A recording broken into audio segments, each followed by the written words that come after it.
The NFL stands for not for long. Set, Sharga and Armstead.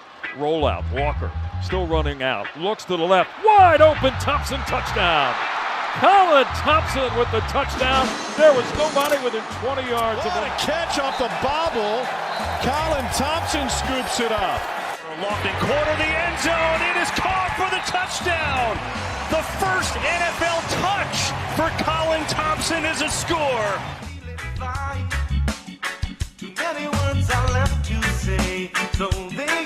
What's up, everybody? Welcome back to the Colin Thompson Show.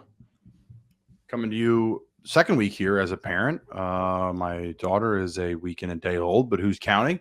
Very exciting. She's happy. She's healthy. Couple checkups. Everything's excellent on my end. Just like everything we do here at the Colin Thompson Show is brought to you by our friends at Boiron, Arnicare, BoironUSA.com. Check them out. We've been using some products for our newborn, help with some pain relief, help with some scratching, help with a bunch of different stuff. Check out BoironUSA.com for all your needs. Homeopathic care to managing your health and wellness. I love the hand cream for pain relief. Some pain. I put the cream too on my back a little bit too. Low back after those heavy squatting days, Jack. Maybe a run, maybe a week of driving. Doing that a ton in the spring. Their products are fantastic and they're natural. They're not these big, heavy products that you take before bed and you wake up groggy with. They have everything from sinuses to help you sleep, manage stress. BoironUSA.com. Jack Connell, how you doing today, buddy? I'm good. I'm 23 years and 6 months old compared to 1 week old. So, nothing. We're getting ready. This is the first.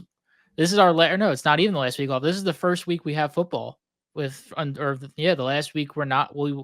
Trying to think of the right way to phrase it. Last week is the last week we won't have football until March or mid-February. And February. Eventually, it will be March eventually there, Jack, because we are going to go to 18 games and they're going to find a way for it to butt up against like March Madness or something. Who knows? Thanks, everybody, for tuning in. James Develin's joining us today.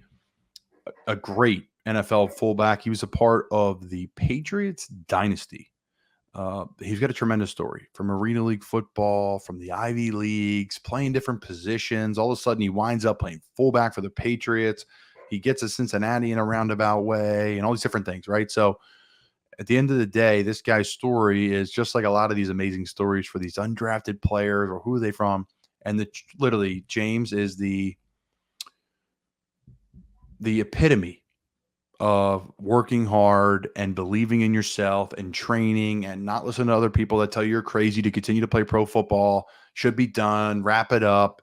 So congrats to James. You guys, you're going to love his story. I keep it unique. I'm not asking him, tell me about Tom Brady, right? That's not me. There's plenty of Tom stories out there, we know, right? But he breaks it down. Belichick, he gets into the details. He gets into why he had success in New England, which was great. So James Develin joined us. He'll be coming up here in a little bit. Jack and I are going to touch on one thing real quick. Before we do, I want to talk about our friends at the Fudge Kitchen. We know the drill. FudgeKitchens.com. They ship fudge. They ship sweet treats across the country. FudgeKitchens.com. Perfect birthday gift, back to school gift. You name it. It is ideal. They are great with the saltwater taffy, with the chocolate-covered pretzels, with the homemade Reese's cups, with the chocolate bars, with the chocolate-covered strawberries, with the, they have vanilla chocolate. They got all the different fudge flavors, mint, peanut butter, vanilla, chocolate, maple walnut. They have it all. They've been doing it forever, 50 years, man. Cheers to them. All up and down the Jersey Shore, Cape May, Ocean City, Stone Harbor. And again, you can order online, fudgekitchens.com. All right, Jack.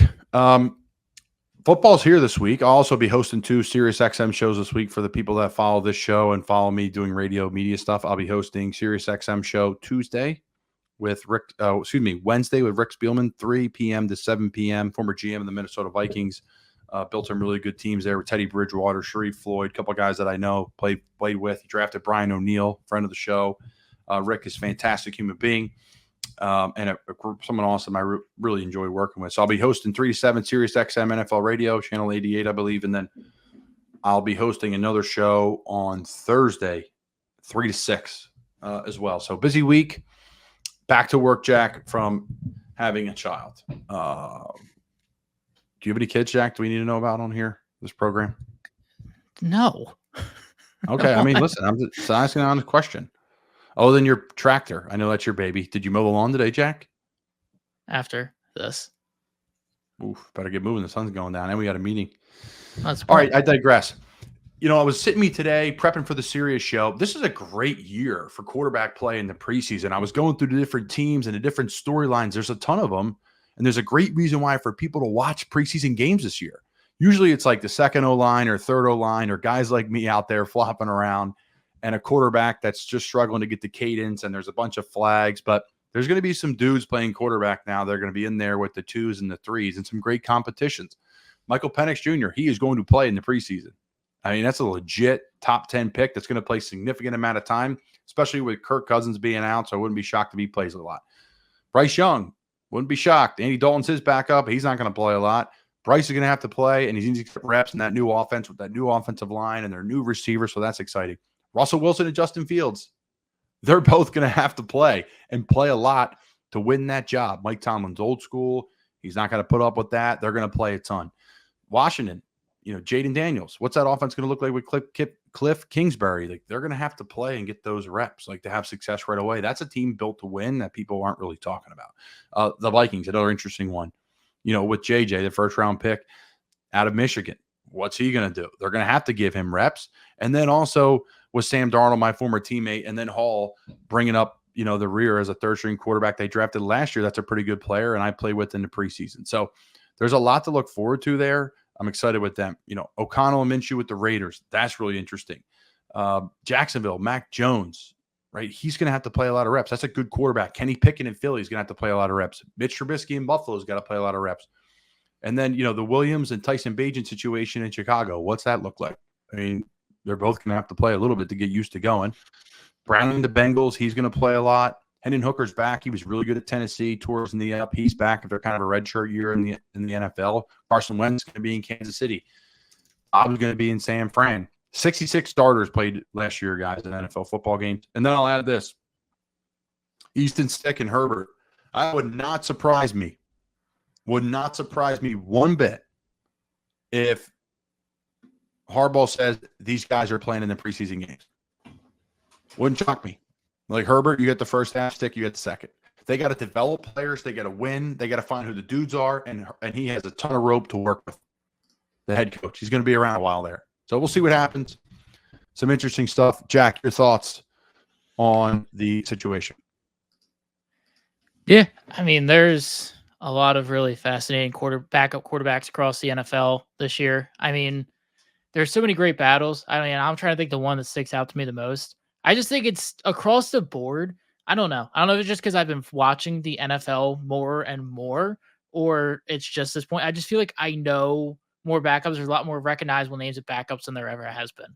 Like, you look across, I mean, there's probably 20 backups at one point were a starter for their team or considered the guy for their team or will be the guy. And I just feel like it's a lot more than ever has been in the past, where, I don't know, in my opinion, backups have usually sort of been like the journeymans, like the Mike Whites and the Chase Daniels of the world. It's not like usually like a Carson Wentz type caliber player. Something. I'm not saying like he is that now, but like who he was. Yeah, but he was. I mean, Kenny Pickett, great example. This guy was drafted high to be the starter, right? He's the man. He was the man at Pitt. Mac Jones, another guy, right? Like that. I left out the Browns, Jack. We can add this in later. The Browns, Deshaun, Jameis, Huntley, Dorian Thompson, right? Like, these are real starters. Seattle, Geno, Howe, PJ Walker. Like, these are guys that have started in the NFL and are going to be playing a lot of games. So this is going to be a better preseason when it comes to quarterback play than I've seen in a while. I would like to go back and reflect and see what's what. But yeah, interesting stuff. Good stuff, Jack. We got to bounce to another meeting here, but I hope you guys enjoy. James Develin. Just want to touch on something brief and enjoy James. Anything else, Jack? Thursday night, we got football. Hall of Fame game. Ever played in it? Yeah, I always make it down the Canton, step on the field. Chicago or whoever always plays in it shoots me a text if I want to suit up one more time. I've turned it down maybe this year. I played the Urlacher, Ray Lewis year. It was pretty cool. Pretty cool. Both class act guys, too. They were great to us. Shook all our hands. They didn't have to do that, so. Good stuff, Jackie Poo. Shout out to the Fudge Kitchen and shout out to our friends at BoironUSA.com, Arnicare. Check them out. Natural product. James Develin. Enjoy, guys. All right, Super Bowl champion, fullback, last of a dying breed. James Develin joining the show. How you doing, James? Good, man. How are you? Good, man. I was debating with someone about this the other day, too, about the fullbacks. they're not really dying. It's like with the West, with the Niners, with the Lions, with Ravens. I mean, Ricard's a guard. He doesn't count. But he's a cheat code, man. He's a cheat code. He's not a realistic human being. But let's see who else. I was with Detroit. CJ Ham. You played against CJ. He's probably, I'm assuming, he's a great guy. Yes, sir. I was with in Minnesota, and then there's a couple guys. Alec Ingold, my buddy in Miami. So I think teams need him and want him. And now there's like tight end H-back type guys that do it. It's kind of a little bit of my role in Carolina. But I don't know. I don't think they're dead. I just think college offense stopped using them. Yeah. But I see a swing coming back. At least when I was at Temple, that was 10 years ago.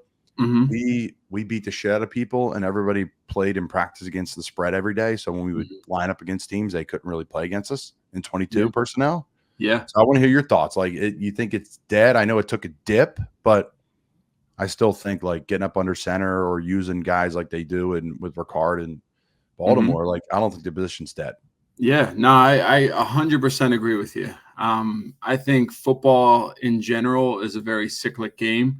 It's obviously so game plan oriented, and people kind of adjust their style of team and the style of defense typically kind of follows like offensive patterns, right? And so in the past 10, 15, 20 years, it's been a lot more passing, a lot more like speed offenses. So defense has gotten smaller and faster to combat that. And I think, like you said, the fullback position isn't dead. It's just taking a little bit of time. It's like kind of narrowing, I'd say. And now there's some opportunity there to exploit defenses in these smaller packages, and just, put 500 pounds in the backfield, put 2 tight ends on the field, and run out of 22 and just like smash mouth football again. I mean, there's some things that are kind of stopping that with like the safety of the game and that whole craze. But I think it's about time that stuff starts coming back into the fold, and you're starting to see some teams like really kind of hang their hat on that. And I love to see it. I think it's great for the game, man, because it's obviously always evolving. You can never just like stay, one style. You got to always be able to do a lot. And so I love to see the fullback position still going strong. I mean, there's so many guys out there that are doing great things. The last, 7 of the last 8 playoff teams last year had fullbacks. So they're obviously doing something right. Yeah, no doubt. And I've been fortunate enough to play with a lot of them in the league or do work with them. From Ingold to CJ Ham to I never played with Juice, but I met him in passing. He's a beast, and Sam Fran. I mean, he's like these H-back guys. He's an Ivy League guy. Yeah. But so it's an interesting world of it. I think too, as long as you can move and as long as you can catch the ball out of the backfield, you're in. Like you're set. The days of like just the meathead like running ISO, like they're done. Thank God. Yeah. I did a lot of that, and I'm like coached with it. I want to talk to you about some of the head stuff though, like, and not like, obviously it's a fear. I would assume, right? It's a fear of a mind too, being a blocking tight end, right? You think you did okay, and I made it okay, but like I love the guardian caps, like I loved all that stuff, and I know you've been out a little bit. It's kind of a little pressure for me, but like your thoughts on like how it's gotten better over the years. I know you guys practice hard in New England. We practice hard with Coach Rule in Carolina, but like your thoughts on the progression of football, the safety stuff, the stuff over the middle. Like I think some of it's a little too much, but I do think the stuff they're doing in practice is where I took some of my biggest shots. Yeah. Is better. I think the gameplay is pretty much the same. And then, from a youth perspective, all that stuff. So tie that all into one way. It's a big question, but I think it all kind of ties into each other. Yeah, it's a heavy question too, man, but a great one. I think it's obviously a very important one for the state of the game of football. Safety is always going to be paramount, and you're starting to see it, more and more every single day. I think, I'm a little bit of an old school kind of football soul. Grew up in the days of two-a-days and Oklahoma drill and just being dog tired and getting after each other. So a lot of like my own ego wants to say like, oh yeah, just like tough it out, like get back out there, you know. But I wasn't around for Guardian caps. I never experienced that. I can't speak to that in like from my own personal experience. However, I do think, like you said, kind of taking the knocks off your head in the day-to-day practice, environment is probably a good thing. Obviously, like when the bullets are flying on Sundays, especially like in the tackle box, you can't get away from that, because then you're just like changing the overall nature of the game too much. The stuff over the middle, like again, like that comes down to like human error and referees and all that kind of stuff, like what they're calling, what they're looking for, what they're trying to emphasize. And so that becomes a little bit trickier to kind of like measure there. But obviously they want to always like, err on the side of caution. So I think that's why you see some of like the kind of ones that are like, that wouldn't have been called, or shouldn't have been called. Now, when it comes to youth, I have 2 boys, 8 and 7 right now. They'll be going into their second year of tackle football. And this is where I have a stance that might not be, I don't know. I mean, I think it's pretty 50-50 when you ask people. I think it's important to learn the game young, but when you're like not really even strong enough to really do a ton of damage to each other. Obviously, if you're playing the game and the coach that's managing these kids, if they're doing a disservice to the kids and just like throwing them into these drills that you and I did growing up, laying on your back, head to head, getting up and just trying to go at each other.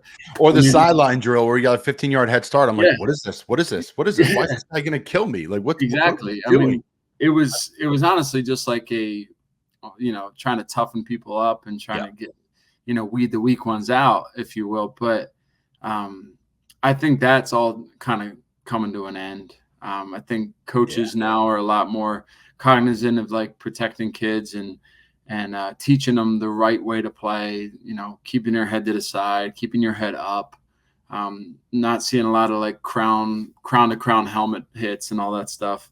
And I think that's great. I mean, the game is getting safer. Helmets are getting better.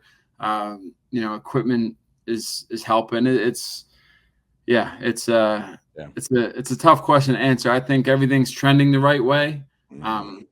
And I'm a full supporter of youth football. I think, my son started at 7 and 6 last year, and they had a great experience. They had a great coaching staff. They won the Jersey Shore Youth Football League championship. Nice. But it's actually, So, man, it was a really good time. Yeah, that's great. No, I mean, lots to unpack from what you said. I guess from a parent's perspective, for me, I didn't start till I was in 6th grade. So I'm like, hey, I'm going to start. If we have a son, you're playing in 6th grade because that's what dad did, and it worked out great, but I was always physical. Like I would foul out of every basketball game. My dad's all right, time to go. I played hockey growing up until then. So I know physicality wasn't like, oh, I'm going to be physical now. No. Yeah. It was the same for me too. I started playing soccer, and then I started like, hitting people a little too hard. And then my dad was a college football player at Widener, and nice. And so did he play with the Hirschmans? I'm not sure. Okay. He played the tail end of Billy White Shoes Johnson's time. Okay. Yeah, probably. And they won a championship when he was a junior in '71. Yeah, I think he did. National champions. Yeah, so they probably guys. Yeah. Okay. They donated the field. They donated the new turf field there. So I don't know if your dad ever talks about that. Okay. But that's who he played. Awesome. It's about 10 years older now. But yeah, I think for me, the Guardian caps, bro, you would have loved them because you know this, right? You're starting fullback, you're going against the threes in training camp, and some guys just absolutely teeing off on you. And you're just like, dude, I'm gonna kill you. Like, we're home openers in 2 weeks, and like I don't need to, like we can fit up and go. That's the best part, is you wouldn't be like, wow, I just got a little bit of a whatever. And again, it's not a full one, but you're like, God damn it. Like, I don't want that. At least that was me. I was like, we can bang and go, but like, don't be an asshole in practice. Like, I hated that, man. You were gone in New England, but I was hurt. I did when I did my calf, which kind of spiraled me out of playing in Carolina and really kind of stunted my career. But we practiced in New England. Remember that huge brawl that ended up into the bleachers? Yeah. We had a guy on kickoff return come back and absolutely launch into one of the Patriots guys, launch into him, hid behind the double team, probably double 35, whatever. He hid behind they're doubling the 3. He came down on the 4 and just decapitated him up. Slater comes off the sideline. Well, then what happens is the next play, the period ends, right? Bill ends it.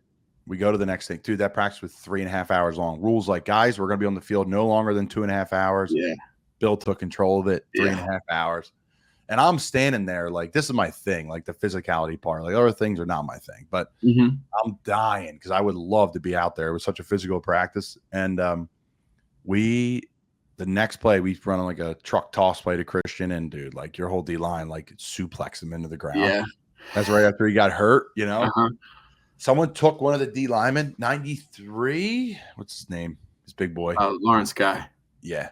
And literally drove him into there's 3 guys on one, right? He was the one. Yeah. Took him and his helmet slammed against the concrete up against where the bleachers were on the kind of the sidelines there.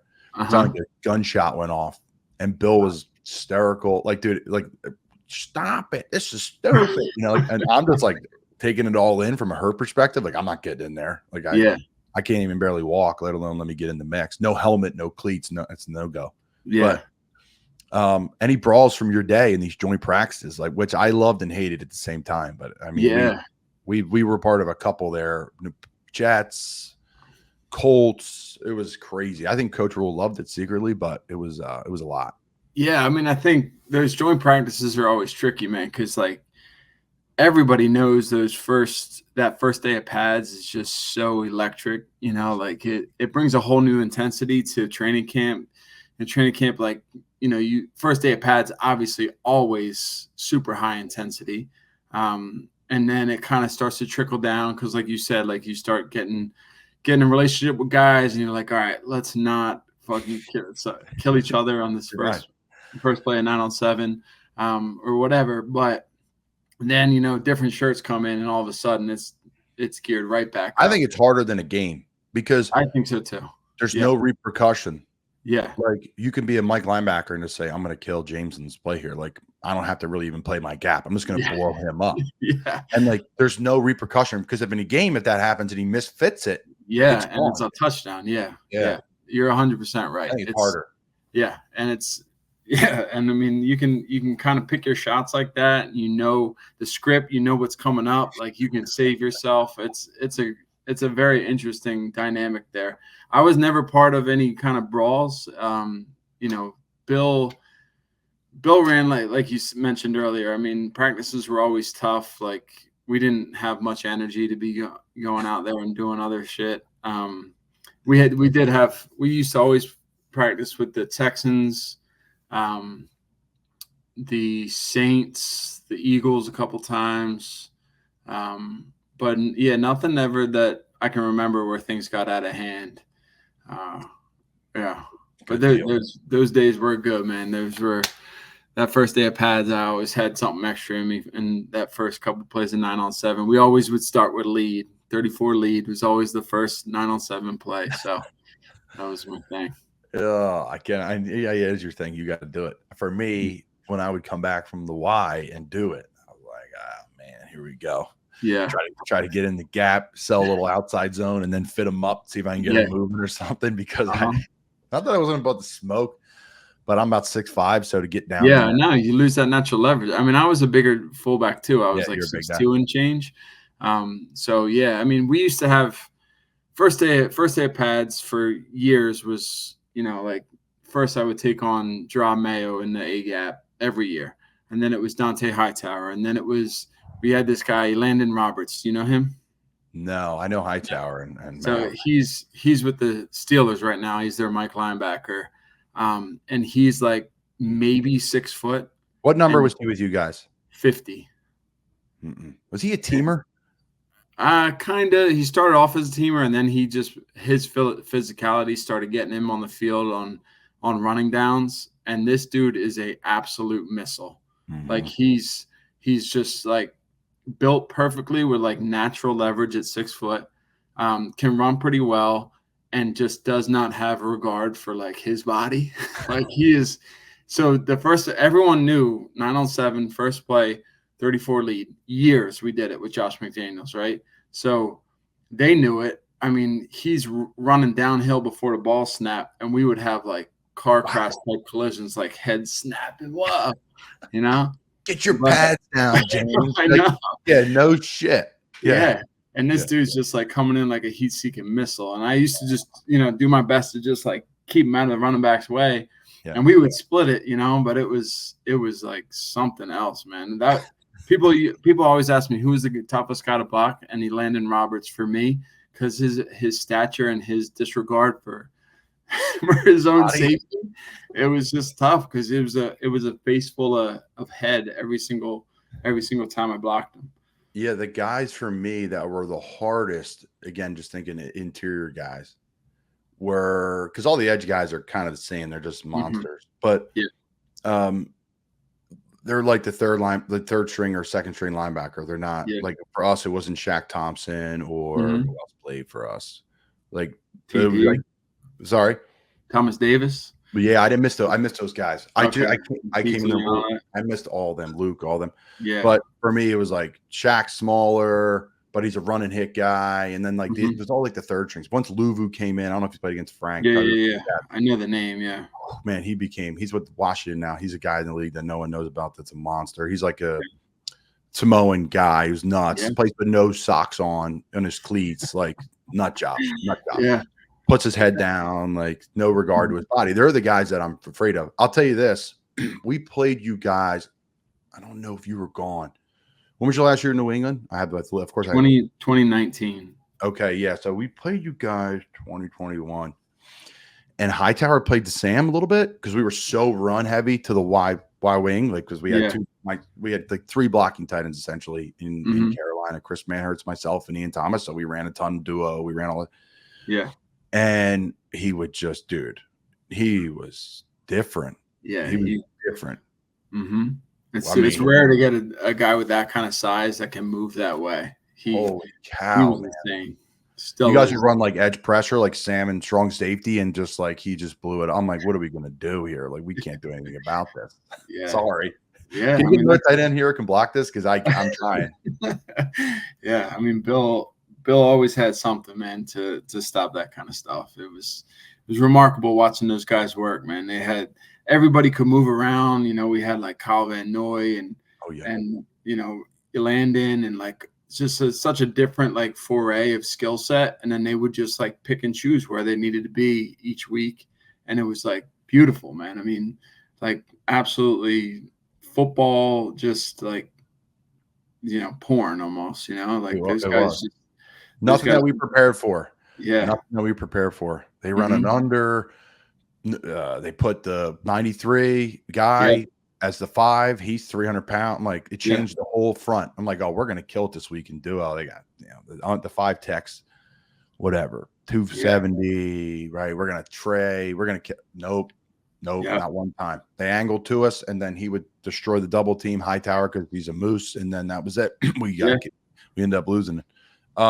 All right, enough about that stuff. I got to get into your career because it's always good to chat a little football stuff. Yeah, hell yeah. I'm sweating up here. I know you are. That's why I'm like, this is good stuff. I mean, everyone's like, what the hell's duo? And then 34 ice go. It's all good stuff. Okay, let's say New England. I mean, football porn, right? You played for the greatest of all time. And I don't want to be that. I'm not going to be that guy. Like, tell me about Tom. Tell me about Bill. Because people can look up all that stuff. And Edelman's doing a great job telling those stories. His pod. Yeah. Have you been on that pod? I think you have. No. He was like, start working on a game that we can do. But I was like, all the ones that I would like to do, people already did. So I don't know. We'll come up with something. Yeah, you got to get on. I would say just the overall building, like how things were structured there. You spent some time in Cincinnati, but every building's different. Every organization's different. Cincinnati notoriously known for, how do you say it, not taking the best care of their players. Yeah. Patriots notoriously known for, at least in the league, being, you're going to really work. Yeah. You're going to really be physical. Mhm. Right. Minnesota, we were taken care of like unbelievably. And this past year was unreal. Yeah. But like New England, from like a holistic perspective, like from ownership, like where the ownership present around the building, Bill, like he can't always be stuffy. He's got to have some fun moments, right? Yeah. Like Tom, like you're playing with the best player ever, right? Like, so the dynamic in the building is really what I want to know about, because I know the strength program was hard. I know, but like paint the picture to our fans, our listeners that are like, okay, tell me about New England, like, but not like, hey, did you have a beer with Tom Brady? But it's like, no, like the aura of the place, because it's magical, but it wasn't you guys didn't win by mistake. Yeah, sure. Yeah, man. So I had like you said, I had a kind of interesting like path there. And that allowed me to really appreciate what New England has even more. So when I was in Cincinnati, I was practice squad guy for a year and a half. Started off with like the cast of characters in 2010 with like, Ocho Cinco, T.O., Carson Palmer, Jason Palmer, Tank Johnson, Dahani Jones, like Pac-Man Jones. It was just a locker room like rare to see in the NFL, right? So then the next year things got a little bit more serious. Andy Dalton came in, and there was like, some reshuffling of the locker room. But like you said, like it was always, it was kind of like just done a certain way that wasn't exactly like the way I came up in the game. And then when I got to New England, I was like, this is where I can like really shine here, because I've always loved the physicality of the game. That's what, made me fall in love with football and make me want to pursue it as a career. And I wasn't shy. I would never shy away from like working hard and just putting my hard hat on and going, back to the grinding board every single day. So it kind of really fit my persona in the game. Going there, it definitely had like an aura. I remember when Cincinnati cut me in 2012 after training camp, I got a call from New England, obviously, and then Tampa Bay. And Greg Schiano was there. And he was calling me personally, trying to get me down to Tampa Bay. And did he recruit you out of high school? No. But we had some mutual friends. Like I played with the running back, white guy running back from Rutgers, Brian Leonard. Brian Leonard. So I played with him in Cincinnati, and he and Schiano were good friends, and he gave them, a good report on me. Anyways, I had the opportunity to go to Tampa. They were like, oh, yeah, like you can really do something down here. But that New England, like, oh, Bill wants you. Like that was like all I needed to hear. So I went up there, and first day you can just tell like this is a serious operation. Like things are done. Things are expected of you that weren't expected in Cincinnati. Just the way you carry yourself, the way you have to be like on your shit. The way Bill comes in and like quizzes guys, and like you just got to be sharp. Always got to be sharp. The weight room, like you said, hard work, but that is like really where I made my hay those first couple of years, because I was a practice squad guy in 2012.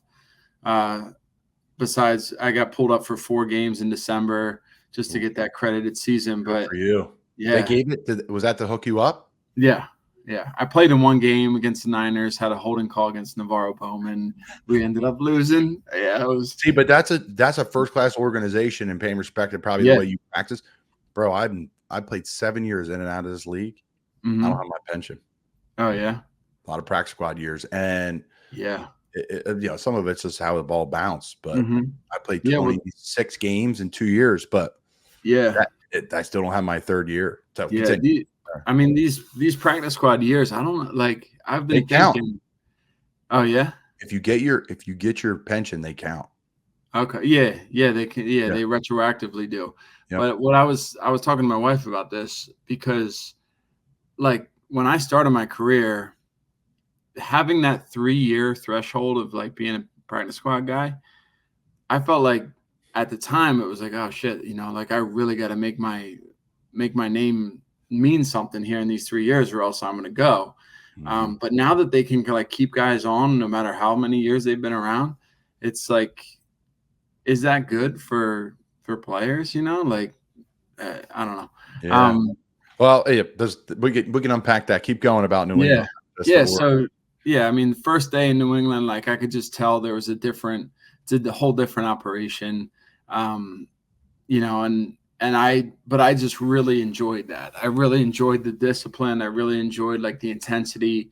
And I knew that was a place that I could like, because coming from where I came from and being who I was, like I wasn't wowing anybody with like my stat sheet coming from Brown and, my athletic traits. But one thing I could do is I could hit, and one thing I could do is I could learn. So in a place like that, it was like perfectly suited for me to succeed. And they appreciated that, man. And I mean, going to work, seeing the way that Tom worked, being who he was, the, multiple time league MVP, Super Bowl MVP, 3-time champ at the time. And seeing the way he came into work every single day, seeing the way that Bill and his coaching staff like tirelessly worked day in, day out, showing up early. Like it was remarkable. And it was like infectious because you didn't want to be the guy that wasn't doing that wasn't like keeping up, with his routine. Because I mean, you hear all the stories of like Willie McGinnis and Teddy Bruschi and the way they used to compete with each other, try to be the first ones in the building or drinking the most water during meetings and stuff like stupid stuff. There wasn't so much like tangible things like that, but there was still that culture in the locker room where you just didn't want to be the guy that let the team down. And so I really like took hold of that, and I really made my name. I like earned my respect in the weight room first, and then like the strength staff was kind of like, jumping on the table for me. At the time, it was Harold Nash and Moses Cabrera, and then Moses ended up taking over for Harold, and Harold went down to Dallas, but or went to Detroit, then Dallas. But yeah, man, it was definitely intense. We had a lot more fun than people give us credit for. I mean, winning is fun and we won a lot. So, and the winning, the moment is fun of winning, but it's also fun when you won and you have a whole week ahead of work and you're winning. Yeah. Like that's really what the fun part is. It's like, it's not a relaxed feeling, but it's like, whatever. I don't know. It doesn't make it's like an accomplishment. Yeah. Because we were putting like a lot of work in weekly, and to see those fruits of labor, like, coming to fruition on Sundays and like winning and beating the shit out of people, like that was a lot of fun, So you kind of, people can measure the fun level in different ways, but I mean, going, like I never won less than 11 games in my career. So yeah, I mean, that was a lot of fun. I don't think I ever won more than 5 or 6. Yeah. We went on a 3-game win streak. I'm like, this is the greatest thing in the world. We started 3-0. Yeah. It's funny, like, and it's funny you bring up all this stuff. I've always circled New England, right? They were the only team that interviewed me pre-draft. Oh, yeah? I was undrafted. My agent's like, holy shit, Nick Cassero is coming to meet with you. Yeah. So Nick came and met with me. I was in the room with 2 other players. He grilled the players for off the field stuff. Why I sat there. I sat there and I'm like, what's he going to get me for? I'm thinking back to senior week in high school. Like I'm thinking back to I'm like, okay, well, I did have a beer can in the back of my truck that day. Like, I don't know. I've never been arrested. Okay. I'm trying to, and he put 2 plays on the board, and then he grilled the guys, right? So I'm studying my plays, and he erased the plays off the board, right? And I'm studying my plays. I'm studying. And I'm like, you know what? I'm just going to pick one, and I'm going to live with it. I'm going to pick the second play. So I studied the second play, and he said, Colin, get up on the board and write the first play down. So I went up, I flopped, I'm a Oh, board guy. I'm a playbook guy. I'm a Yeah. physicality guy. I thought I'd be perfect for New England, Uh-huh. and they never talked to me again. I flopped on the board, and Shit. it's like the first time I've done that. And long story short, when I popped my calf, got a contusion, played through it in training camp. Mhm. New England was coming up for a joint practice. I was so Yeah. excited for it. I'm like, this is perfect, because if I get Yeah. cut in Carolina, I can finally show them. Yep. Never did anything. I remember Bill walked by me and just like looked me up and down with the red jersey on. I went to rule the next day. I'm like, you got to get this red jersey off me. I can't do this anymore. And I wore like a coach's shirt, and I coach Indy with the tight end. I'm like, I can't do this. I can't do this. But I digress. It's just good bullshitting about this stuff, because you can never talk to anybody about it. Okay, let's go back though, because really the New England's not the story here. It's your story. Like getting recruited, playing defensive line. Like what was your recruitment like coming out of high school to get into, get to play in an Ivy League school? Sure, yeah. So I was always a bigger kid coming through. Like I was 6'2"-ish, like 220, I don't know, and like as a sophomore. So I started getting like, those like general letters from a lot of big schools, and I was like, oh man, like hell yeah, I did it, right? So I'm Rutgers, taking Pitt, Delaware, Nova, all the Northeast, and then probably some nationwide, but always the core Northeast. BC. Yeah, I was taking visits to Michigan, Duke, where else did I go? I don't know, UConn, a couple like those schools. And when it came time to like start collecting offers, nothing came. I was a middle of the road, like athletically guy, like my whole career, and I think that kind of bit me in the ass. I was playing Mike linebacker in high school, and just winning through physicality, not really like super great technically, but I was smart. I could like determine plays very quickly and like get to the ball. And that's kind of what I just, I would let guys get into me and then just move them out of the way and go make the play. Always very aggressive, and then play tight end, but really just like to give me excuse not to come off the field. And then really once I realized that I wasn't going to go to a big time football school, I kind of made the decision like, look, I'm going to use football to get the best education I possibly can. That way I can still play football, but also have this education. And then I'm like, I can make the decision at a later date. And so then it came down to Brown and Princeton. Those were the schools that kind of showed the most interest in me. And then I just reciprocated that. I went to visits at both, official visits, and just felt much more like comfortable at Brown. Princeton was a little bit too, and no Princeton people watching this don't hate on me for this, but just felt like it was a little too uptight for me. Come from southeastern Pennsylvania, I just didn't want to. I don't know. It was very like kind of turn your nose up at stuff. So I went up to Brown, and I was adamant as a high school kid that I wanted to play linebacker, and a lot of people recruiting me were like, "Look, you're probably gonna have to put your hand in the dirt." And I was like, no, I'm a linebacker. Like I played it for, my entire, like, youth football, when you start, like you're playing anywhere. But then when I kind of came down to like nut cutting time, later on in my youth career, then like middle school, high school, I was always a linebacker. And that's like what I was. I wanted to be Brian Urlacher essentially. But I was too slow to do it. So Brown was like, yeah, you can play linebacker. You can play linebacker. First day of training camp as a freshman, the D-line coach calls my name, and I'm like, well, I guess I'm a D-lineman now. So then I just to kids that say I'm going to play this, and not that you're wrong for saying I'm going to play this, but when they tell you to move, go move. Yeah, I should have played tackle. I would have a lot more money in my pocket. Yeah, no, dude. I think about that all the time. Like if I just like maybe lost my ego and just said like, shit, I'll bulk up, start playing D tackle.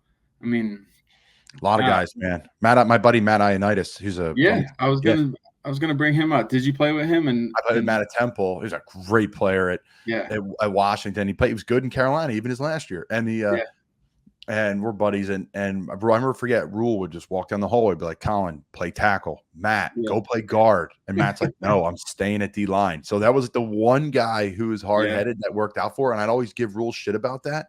And he'd be like, he would have made double playing goal line. I'm like, whatever. Dude, I'll tell you, this is a tangent, but I'll tell you what, man. Those Rule years at Temple, that was some fun football. I mean, I was in New England at the time, but my wife's obviously a Temple grad.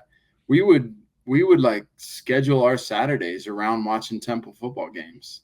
I mean, it was like really fun, and I was like heartbroken that Rule left when he did, because I was just like, man, he's putting Temple on the map. Like, you're getting nationally televised games. You got all these guys that are going on to the NFL and succeeding. Like, this is some good shit. And then he left, and Temple kind of I mean, you can't blame him for that. But no, I mean, like 50 million, but whatever you got. But no, we were unreal, man. I started at University of Florida. And then I got medically disqualified and ended up at Temple. Okay. And I was pissed. I'm like, this team sucks. They won 2 games. They were my only offer. I was number 1 tight end in the country 2 years before. I had 30 offers, and then I had nothing. So, right, it all comes out in the wash. I needed some sort of reality check probably, right? It's not like I was like unappreciative or didn't work hard. I just like, all right, here we go. I'm going to be the man of Florida. It was going to be me and Jordan Reed. Yeah. And it didn't work out. I broke my right foot twice and broke my left foot. And they're like, hey, you're gone. So I went to Temple. I'm like, this team sucks. 2 wins are my only offer. I have players on the team come up to me like, dude, don't come here. This is psychopath stuff. I'm like, okay, like 30 rep, 9-on-7 period. So long story short, it was perfect for me. It was like New England. And they gave me all the time I needed to get healthy. And man, we went and we were running power, and we had defensive guys, Hassan Reddick, Tyler Metakevich. I mean, we were loaded. We still are. All the players in the league, all of us are still in, still trying. That was a good time, man. It was good for the city of Philly. There's no real team in Philly. I think it was the largest crowd for college game day ever. Because it's just like a combination of all the schools, Nova, Drexel, everybody. All those Philly schools. Man, that was really. Are they going to build their own stadium? It fell through. So when I was there, it was planned. I think they spent $1 million on planning. I mean, it was really going down the tracks. And then, long story short, people boycotted and came up to us. They were up at training camp, like yelling at us. I'm like, I'm not going to be here for the stadium. Like, I'm gone. I wish my eligibility's up, but it was. They had to close one little street off, and I don't think the city wanted to do it. And, all the typical politics that go into it. But, all right, so, okay, Brown, at any point of your time at Brown where you're like, did you have in your head all the time, I'm going to play in the NFL? Like, no matter what happens, I'm going to find a way? Or when did that start to become a realization? Like, I'm going to get a shot at this or go play pro? I know you played arena, too. You got to get on that. I would say I don't remember, like, a particular moment where I was like, I can continue this as a career. I just kind of always had it in the back of my mind that, like, if at all possible, I'm going to try to play football. Because one of my teammates, Brendan Gallagher, he's a Parkland guy. We played together at Brown. We were roommates.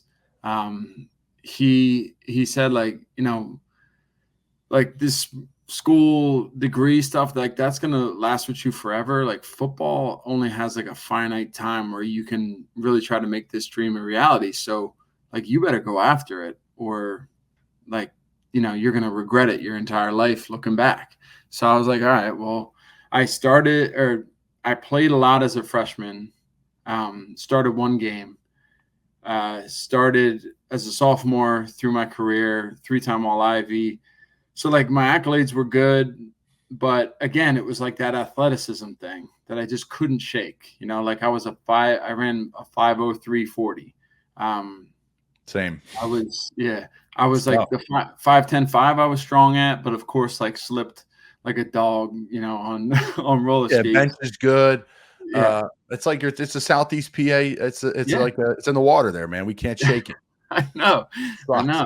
Yeah, I mean, my bench, dude, that was something I worked at tirelessly, and I got 39. Short 40. That's still a great number. Holy shit. Yeah. Well, and then I continued to do it, and so right before we would break in OTAs in the NFL, I would try to get 50, and the closest I ever got was 49. Oh, yeah. Jesus. I thought 44 was a big number. I had a buddy, Kyle Friend. He was our center at Temple. Okay. And he did 44 on his pro day. I was Yeah. like, bro. And it's a little bit different when you're a man and it's your profession, like in the NFL. Like you can go. But he did it as a college athlete, and I was like, now he's short. I mean, he's kind of a spark plug, but he's built like AQ Shipley, even smaller. Yeah. He's a great player at Temple. Great NFL player too. Yeah, man. But so then, like junior day came around, and like scouts were coming in, and I was showing up, not getting like a ton of attention, but I was there, I was doing it. And then junior year, I had a very, very good year at Brown, and set a lot of records and all that kind of stuff. And then, but again, I was a defensive end. Like I wasn't going to do that in the next level. I was still too slow to play linebacker. I didn't really have like a way in, but I was just like putting stuff out there. And then senior year came around, and it just got like more and more serious. And I didn't know what my chances were, but I just like kind of always kept my name in the hat. Like I was sending stuff out. I ended up like roundabout way getting an agent. Otherwise, he was cousins with my neighbor growing up. The mother of that family was cousins with an NFL agent, Jim Ehrlich, that lived in Mount Laurel. And so he would always look out for like local guys. And he was on his way up to see the Brown-Harvard game, scouting my teammate, Dave Howard, who was like a mountain of a man, played D-tackle. And she just mentioned like, oh, my neighbor, James Develin, plays for Brown. You should check him out. And I had a great game. And then we ended up starting to talk. And he was like, look, if you take this jump, like you got to do everything I say. So we started throwing out tape like, hey, James Develin can play defensive end. James Develin can play tight end. James Develin can play linebacker, 3-4 outside linebacker, long snap, fullback, all this stuff. And then I went, I finished my career at Brown, ended up going for a rookie minicamp tryout with the Cleveland Browns as a 3-4 outside linebacker in Rob Ryan's defense, and was an absolute fish out of water. Dude, that's a brutal position to play in that defense. You got to be like an all-pro. Yeah, dude, I didn't know what I was doing. And that's no disrespect. That's just the guys that play the position, everybody, it's like $100 million men. Yeah, yeah. And they deserve it, man. And I did not deserve that, so I didn't even make it to Sunday. They let me go Saturday night. And I went back to Brown and was depressed and got graduated. And then I was like, look, didn't know what to do. Started lining up engineering. I got an engineering degree. Started lining up like interviews with Lockheed Martin and all the, Southeastern Pennsylvania companies. And then lo and behold, get a Facebook message from an arena football team asking me to come down to Oklahoma City on my own dime and do a tryout. And I showed it to my parents, and they were like, I mean, yeah, if you want. So I flew down to Oklahoma City, went to an indoor soccer facility, did a tryout. And they signed me, lived in an apartment that was provided for me with boarded up windows because they had just had a hailstorm. So my room was completely black. Couldn't see a thing. Lived with the starting kicker, and spent a lot of time just at the gym working out, just like trying to pursue this thing.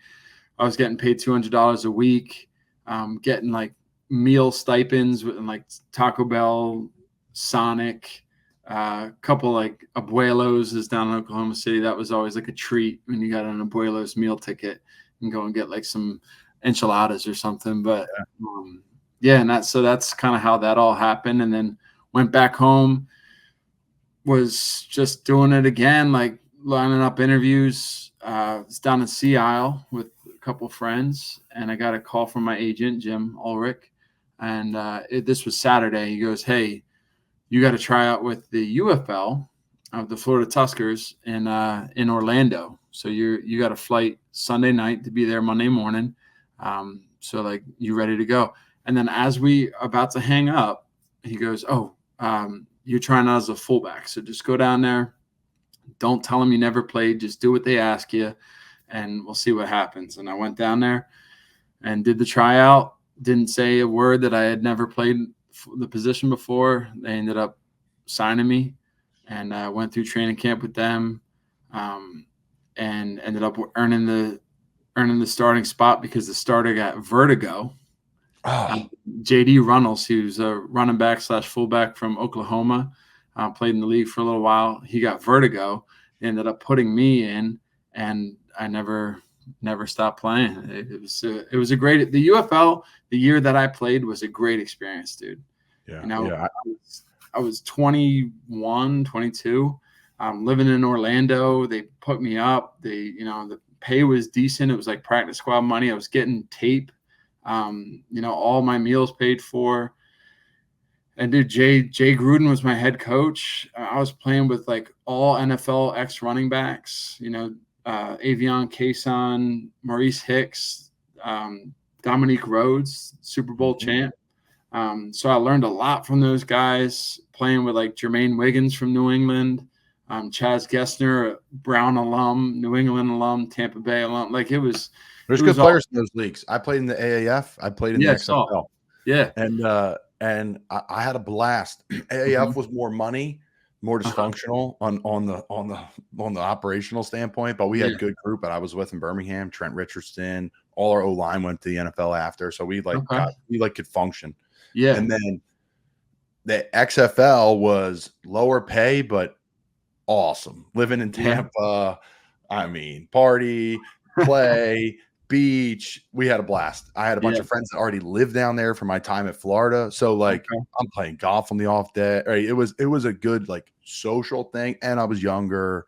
Yeah. Any responsibility, right? You think you do, but you have nothing. And that was a great time. I play for Mark Trestman. Yeah. Of course we're running long. I got to get to, then Jay, as I read, Jay went to the Bengals, and that's how you got to the Bengals? So I actually, right after the UFL season ended, we played on the day after Thanksgiving, I believe, the championship game in Omaha, Nebraska. We lost on a blocked field goal. And the next day I wake up in my hotel room and I got calls from Cincinnati and San Francisco.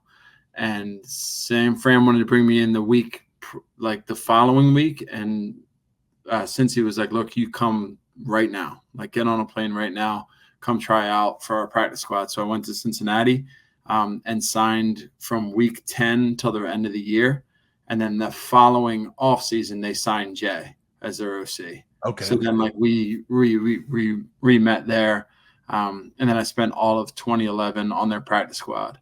That's great, dude. Yeah. Great story. And you're like, you got a little walk around money, Peace Squad money now. I know the feeling.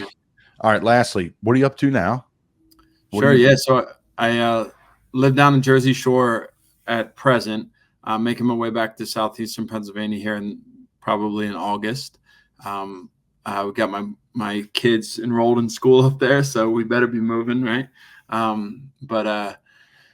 So I own two small smoothie acai shops on the Jersey Shore, one in Brigantine, one in Ocean City. They're called Soulberry.